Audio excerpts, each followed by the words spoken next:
ಗುರು ಅಂದರೆ ದೇವರಂತೆ. ಸ್ಟೆಪ್ನಿ ದೇವರು ಗುರುವೇ. ಸಮರ್ಥ ಗುರು ಆದರೆ ಮತ್ತೇನು ವ್ಯತ್ಯಾಸವೇ ಇಲ್ಲ. ದೇವರು ಸಾಕ್ಷಾತ್ತಾಗಿ ಅವನೇ ತನ್ನನ್ನು ಹುಟ್ಟಿಸಿಕೊಳ್ಳಬಲ್ಲ. ಗುರುಗೂ ಅದೊಂದು ಇಲ್ಲ, ತನ್ನ ವರ್ಚಸ್ಸನ್ನು ಸಾಧನೆ ಮೂಲಕ ಹೆಚ್ಚಿಸಿಕೊಳ್ಳಬಲ್ಲ ಅಷ್ಟೇ. ಗುರು ದೇವರಷ್ಟೇ ಸರ್ವಶಕ್ತ, ಸರ್ವಜ್ಞ, ಸರ್ವಂತರ್ಯಾಮಿಯೂ ಆಗಿರ್ತಾನೆ. ಆದರೆ ತೋರಿಸ್ಕೊಳ್ಳೋದಿಲ್ಲವ. ಯಾಕಂದರೆ ಇನ್ನೊಬ್ಬರಿಗೆ ಗೌರವ ಕೊಟ್ಟು ಗುರುಗೆ ಚೆನ್ನಾಗಿ ಗೊತ್ತಿದೆ. ಸೊ ನನ್ನ ಗುರು ಅಂತ ದೇವರನ್ನೇ ತೋರಿಸ್ತಾನವ. ವ್ಯತ್ಯಾಸ ಅಷ್ಟೇ. ಇವನು ದೇವರೇ, ಆದರೆ ಅವ ಒಪ್ಪಿಕೊಳ್ಳೋದಿಲ್ಲ, ದೇವರಿಗೆ ಮರ್ಯಾದೆ ಕೊಡ್ತಾನೆ. ಸದಾಕಾಲ ನೀನೇ, ನೀನೊಬ್ಬನೇ, ನಿನ್ನಿಂದಲೇ. ಅಂದರೆ ಇಡೀ ಜಗತ್ತಿನ ಹೊರೆಯನ್ನು ತಲೆ ಮೇಲೆ ಗುರು ಹೊತ್ಕೊಂದಿಲ್ಲ.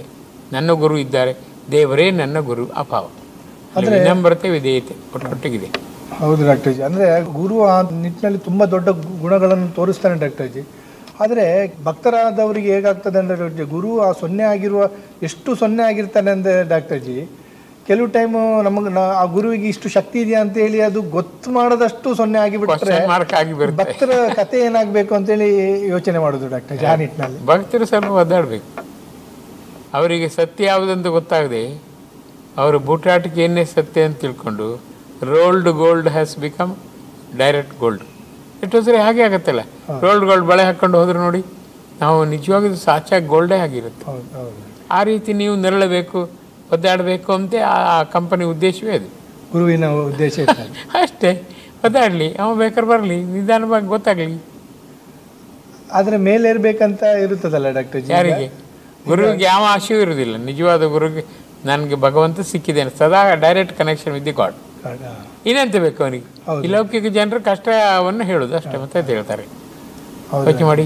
ಆದರೆ ಭಕ್ತನಿಗೆ ಇರುತ್ತಲ್ಲ ಡಾಕ್ಟರ್ ಜಿ, ಈಗ ನಾವು ಗುರುವಿನೊಟ್ಟಿಗೆ ಭಕ್ತನಿಗೆ ಇರುತ್ತೆ, ಆಶೆ ಒಂದೇ ಇರುತ್ತೆ ಅವನಿಗೆ, ಒದ್ದಾಡಲಿ.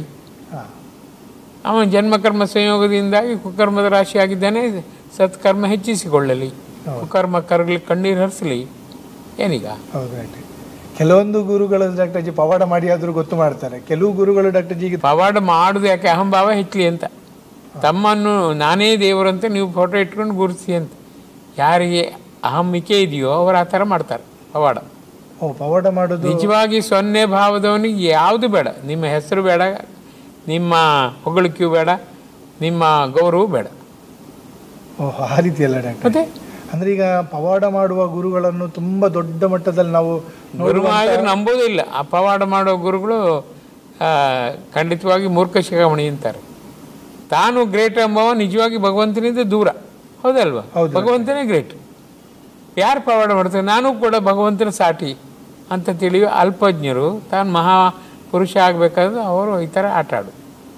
ಅಂದರೆ ಅವರಿಗೆ ಡಾಕ್ಟರ್ ಜಿ ಈ ಪವಾಡದ ಬಗ್ಗೆ ಅವರಿಗೆ ಜ್ಞಾನ ಇರುವುದಿಲ್ಲ ಡಾಕ್ಟರ್ ಜಿ. ಇರುತ್ತೆ ಮಾರ್ರೆ, ಲಾಭದೃಷ್ಟಿ ಮಾತ್ರ. ನನಗೆ ಅದರಿಂದ ಹೆಸರು, ಕೀರ್ತಿ, ಅಂತಸ್ತು ಸಿಗುತ್ತದೆ. ಹಾಗಾಗಿ ನಾನು ನೋಡ್ಕೋದೆ, ನಿಜವಾದ ಸಾಧಕನಿಗೆ ಹೆಸರು, ಕೀರ್ತಿ ಬೇಡ, ದೇವರೇ ಸಾಕು, ಬೇರೆ ಯಾವುದು ಬೇಡ ಅವನಿಗೆ. ನೀನೇ ಸಾಕು, ನಿನ್ನ ನಾಮವೇ ಸಾಕು. ಇದೊಂದು ಹೊಸ ಲೋಕಕ್ಕೆ ಕರ್ಕೊಂಡು ಬರ್ತದೆ ಡಾಕ್ಟರ್ ಜಿ. ಯಾಕಂದ್ರೆ ಈಗ ನಾವು ಯೋಚನೆ ಮಾಡುವಂತ ಒಂದು ವಿಶೇಷವಾದ ಸಂದರ್ಭ ಆಗ್ತದೆ ಡಾಕ್ಟರ್ ಜಿ ಇದು. ಖಂಡಿತ. ಯಾಕೆಂದ್ರೆ ಈಗ ನಾವು ಎಷ್ಟೋ ಜನರಿಗೆ ಪವಾಡ ಮಾಡ್ತಾರೆ, ಅಂದ್ರೆ ಅವ್ರು ಪವಾಡ ಮಾಡ್ತಾರೆ, ಈ ಕಡೆ ಆಧ್ಯಾತ್ಮಿಕತೆಯನ್ನು ಪ್ರಸಾರ ಮಾಡ್ತಾರೆ ಡಾಕ್ಟರ್ ಜಿ. ಆದರೆ ಆಧ್ಯಾತ್ಮಿಕತೆಗೆ ಒಂಟಂತೂ ಲಾಭ ಇಲ್ಲ, ಭಗವಂತ ಮೆಚ್ಚುವುದಿಲ್ಲ. ಅವ್ರ ಪವಾಡ ಮತ್ತೆ ಹೆಸರು ಗಳಿಸ್ತಿದ್ದಾನೆ. ನೀನು ಸ್ವಲ್ಪ ಕಾಲಕ್ಕೆ ನೀನು ಇರ್ತಿ, ಜನ ನಿನ್ನನ್ನು ಮೆಚ್ಕೋತಾರೆ. ನೀನು ಹೋದ್ಮೇಲೆ ಯಾರು ನಿನ್ನ ಬಗ್ಗೆ ಯೋಚನೆ ಮಾಡೋದಿಲ್ಲ. ಅದು ಸಾಚ ಆದರೆ ನೀನು ಸತ್ತರೂ ಬದುಕಿದಂತೆ. ಸ್ವಾಮಿ ವಿವೇಕಾನಂದರು ಸತ್ತರೂ ಬದುಕಿದ್ದಾರೆ. ನಾವೆಲ್ಲ ಸತ್ತರೂ ಸತ್ತೇ ಹೋಗ್ತೇವೆ, ಬದುಕಿದರೂ ಸಾಯುತ್ತೇವೆ, ಸತ್ತರೂ ಸತ್ತೇ ಹೋಗ್ತೇವೆ. ಸಾಮಾನ್ಯರಿಗೂ ಮಹಾತ್ಮರಿಗೂ ವ್ಯತ್ಯಾಸ ಅಷ್ಟೇ. ಇದೆಲ್ಲ ಎಷ್ಟು ಡೆಪ್ತ್ ಇದೆ ಅಂದರೆ ಡಾಕ್ಟರ್ ಜಿ ನೀವು ಹೇಳ್ತಿರೋ ಸಬ್ಜೆಕ್ಟ್. ಆದರೆ ಪರ್ಫೆಕ್ಟ್ ಸೊನ್ನೆ ಆಗಬೇಕಾದ್ರೆ ಸುತ್ತಕರ್ಮದ ಹೊರ ಇರಬೇಕು. ಇಲ್ಲಿ ಸಾಧ್ಯವೇ ಇಲ್ಲ. ಚೂರು ಆಸೆ ಇರುತ್ತೆ. ಎಣ್ಣೆ ಅಳದ ಪಾತ್ರೆ ಅಂತ ನೋಡಿ, ಎಣ್ಣೆ ಇಲ್ಲ ಆದರೆ ಅಳದ ಪಾತ್ರೆ ಸ್ವಲ್ಪ ಇನ್ನು ಅಂದರೆ ಬೆಳ್ಳುಳ್ಳಿ ಹಾಕಿದ ಪಾತ್ರೆ ಅದು ಸರ್ವನಾಶ ಆದರೂ ವಾಸನೆ ಹೋಗುವುದಿಲ್ಲ. ಹೌದು. ಅಂದರೆ ನಿಜವಾಗಿ ಡಾಕ್ಟರ್ ಜಿ ಈಗ ನಾವು ಕೆಲವೊಂದು ಅರ್ಥ ಮಾಡ್ಕೊಳ್ಳುವ ಈ ನೀವು ಹೇಳಿದ ನಂತರ ಕೆಲವೊಂದು ಈಗ ನಾವು ಅರ್ಥ ಮಾಡ್ಕೊಳ್ಳೋ ಮಟ್ಟಕ್ಕೆ ಬೆಳೆದಿದ್ದೇವೆ. ಅರ್ಥ ಮಾಡ್ಕೊಂಡು ನಡಿಬೇಕಾದ ಮಟ್ಟ ಇನ್ನೂ ಇದೆ. ಹೌದು ಡಾಕ್ಟರ್ ಜಿ, ಹೌದು, ದೂರ ಇದೆ. ಅಂದ್ರೆ ಡಾಕ್ಟರ್ ಜಿ ಈಗ ನಿಜವಾದ ಒಬ್ಬ ಸಮರ್ಥ ಗುರು ಅಂದ್ರೆ ನಿಜವಾಗಿ ಅವನಿಗೆ ಎಲ್ಲವೂ ಇದ್ದೂ ಸಹ ಎಲ್ಲ ಏನೂ ಇಲ್ಲದಂತ ಇರ್ತಾನೆ. ಸಾಮಾನ್ಯ ಮನುಷ್ಯನಾಗಿ ಇರ್ತಾನೆ. ಅವ ಆನ್ ದಿ ಅರ್ತ್ ಇಲ್ಲ, ಅಂಡರ್ ದಿ ಅರ್ತ್ ಇರ್ತಾನೆ, ಗೊತ್ತೇ ಆಗೋದಿಲ್ಲ.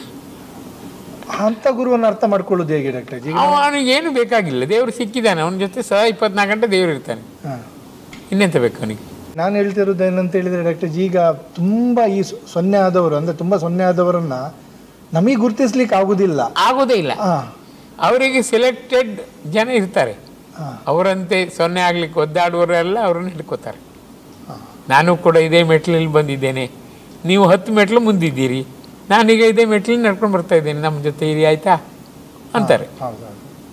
ಯಾರು ಹೋರಾಡಿದ್ದಾರೆ ಅವರು ಇವ್ರ ಜೊತೆಗೆ ಇರ್ತಾರೆ ಅಷ್ಟೇ. ಆದರೆ ಅದೇ ಒಂದು ದೊಡ್ಡ ನಿಜವಾದ ಮಾರ್ಗ ಅದೇ, ಖಂಡಿತ. ಅದು ಸಾಚ ಅಲ್ಲೇ ಇರೋದು, ಇದೆಲ್ಲ ಕೋಟ. ಈ ಪವಾಡದ್ದು ಇದು ಒಂದು ದಾರಿ ಮಧ್ಯೆ. ಪವಾಡ ಕೆಲವು ವರ್ಷ ಇರುತ್ತೆ ಮಾರ್ರೆ, ಅಷ್ಟೇ, ಶಾಶ್ವತ ಅಲ್ಲ ಅದು. ಹೌದೌದು. ಅಂದರೆ ಈಗ ಕೆಲವೆಲ್ಲ ಭಾರತದಲ್ಲೆಲ್ಲ ಇದ್ದೇ ಡಾಕ್ಟರ್ ಜಿ, ಬಟ್ ಆಧ್ಯಾತ್ಮಿಕತೆಯನ್ನು ತುಂಬ ಪ್ರಸಾರ ಮಾಡ್ತಾ ಇದ್ದಾರೆ ಅವರು.